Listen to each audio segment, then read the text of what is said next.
राजा थोर बात त्याची ज्ञानी चालती त्याची सावध भारी जिरहा जिरहनगी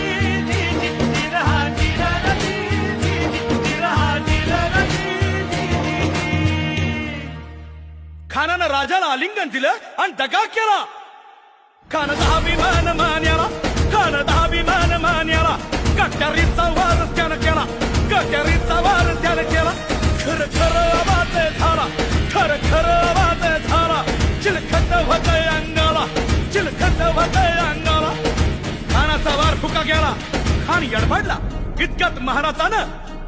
पोटामंदी पित्व ठेकलेला पोटामंदी पित्व ठेकलेला वाघनखाचा मारा केला वाघनखाचा मारा केला तरा तरा पडलं पोटाला तडा गेला खानाचा कोतळ भाई रे